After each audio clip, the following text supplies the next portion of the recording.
Where are the remains? What have they been doing with his body, if they have it, for this period of time? And why is it being communicated to them now? And in fact, if anything, trust you me, if there was no Unga, they wouldn't have known. Why now the head of state is there is because some money had been promised that it would be released. I think it was about 5 billion Kenya shillings for them. It had been promised it would be released to the state to help them in the fight that is going on in Haiti.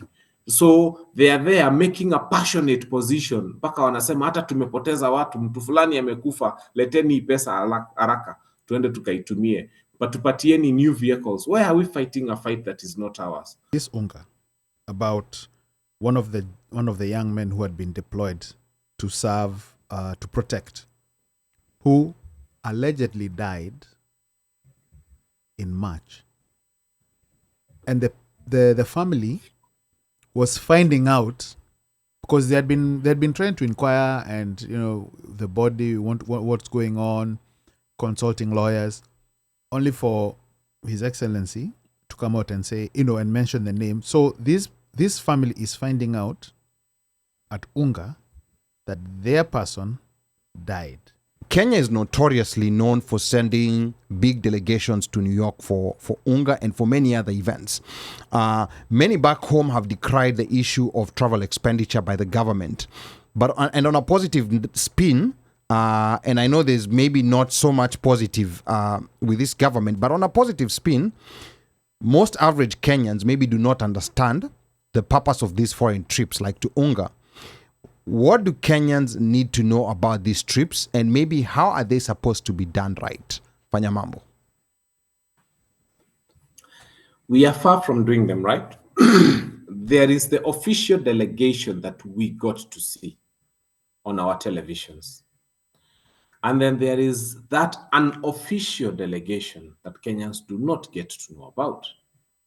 And it's very simple. I just tell Kenyans to go online and check who are those Kenyans who have all of a sudden found themselves in the US.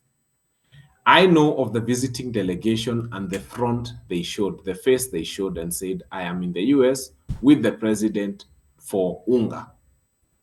But now the very many of them who are not telling you of the girlfriends they carried to the US, girlfriends, some of whose names I know, Saiwako US.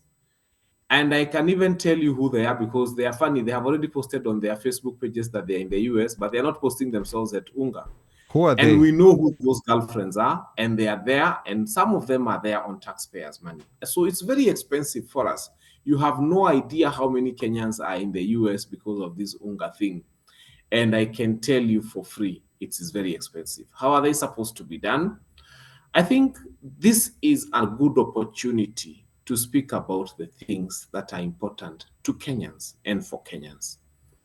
Unfortunately, what took the bulk of the head of state's speech was his conversation about Haiti and how our troops are dying in Haiti and what is going on in that country. And then we asked ourselves, honestly, you have this number of minutes to speak about what is important for your country and what your country can do, and you have taken the bulk of that time to speak about the problems of another country that Kenya does not even trade with. I think that was a very great low for us as a nation.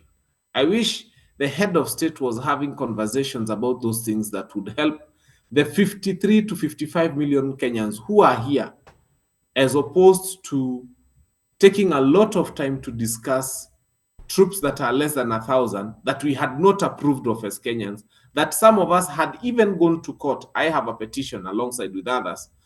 Some of us had even gone to court to stop the Haiti mission. They went ahead and forced it against a court order na wakawapeleka Haiti. Then now you're making it our problem and you're making it a global problem. We told you don't take them. We went to court, we wanted to stop it. They went ahead and they chest thumped and said watatumana na wakatumana. And then now our people die, and then you go and rant there about Haiti. Who told you to take our troops there? In fact, even Kenyans came up with court cases telling you, do not take our troops there. So I feel that Unga for us as Kenyans was a lost opportunity to have conversations about very important things, because we ended up having conversations about the mistakes that Kenya made, the Kenyan government made by taking our young people to a country that we never needed to be in. So that is where, for us, we feel it was a deep, deep, deep blow. And toward that, there was this story that came out in this Unga about one of the young men who had been deployed to serve, to protect, who allegedly died in March. And the family was finding out, because they'd been trying to inquire, and the body, what's going on, consulting lawyers, only for His Excellency to come out and say, and mention the name. So this family is finding out at Unga that their person died. The military, or the person, the presidential, the ministry in charge releases a statement without mentioning the name. Yeah. So he disappeared in March. There was an attack. He disappeared. Come to find out, he was he come to find out he had died. But all of a sudden, these guys are not even giving out any communique at all. Murkomen the other day comes out and says that the information got to the family before they communicated it. He said that No, officials had he already said been that- dispatched. Yes, that one. To inform the family, but there was a lapse in time synchronization. We're talking about, this is March. But that's what Murkomen said. Yeah, he Nika. said that the person who was sent to communicate to the family alichelewa, and so the president, speaking about it in Unga, said it assume the family has been told, but the person who had been dispatched to go tell the family alichelewa.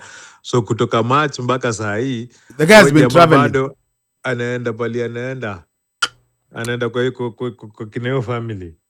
Yeah. Surely. Yeah, so this is Wow. this is what's been happening. I mean, even if sometimes we are told that we are being negative, but seriously, the family is saying that they had it for the first time.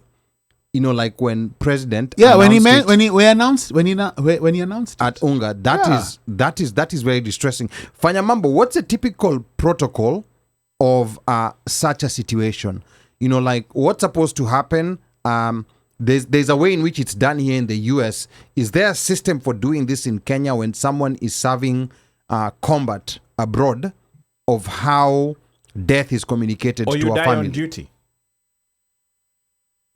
Okay, thank you. I think first and foremost, from March to September is a very long time. The state having not communicated to the family about the whereabouts of their kin. In fact, if anything, every time they went to the Ministry of Foreign Affairs or to his employers, they were told all sorts of stories that never made sense, only for them to get to hear from the head of state when he's addressing Unga that their son is no more. I think that for me was a terrible place to have been. The reason I say that is because the state is not discovering all of a sudden. And then you see, Murkomen comes and gives a very lame excuse. There was a time difference. Honestly, I know there's a time difference. Even right now as we speak, you people are a few hours behind me. But you're not 6 months behind us. You're not 6 months behind us. 6 months for someone to have been dead, that's a decomposing, if not decomposed person completely and totally. Where are the remains? What have they been doing with his body, if they have it, for this period of time? And why is it being communicated to them now? And in fact, if anything, trust you me, if there was no Unga, they wouldn't have known. Why now the head of state is there is because some money had been promised that it would be released. I think it was about 5 billion Kenya shillings for them. It had been promised it would be released to the state to help them in the fight that is going on in Haiti.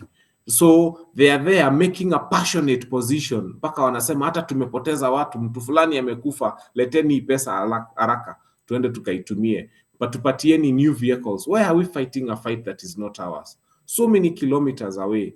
a nation that we do not share a border with, a nation that we do not trade in, a nation that we do not have Kenyans who are stuck in there. So if Kenya was involved in a peacekeeping mission or in some activity that is meaningful in the US, I would understand, because there's a lot of Kenyans in the US. Kenyans have invested in the US. Kenyans have gotten to, make money from the US and help in rebuilding this nation here. But Haiti, of all places, why are we there? Honestly, we have wasted a lot of taxpayers' money on a fight that we should not be part of.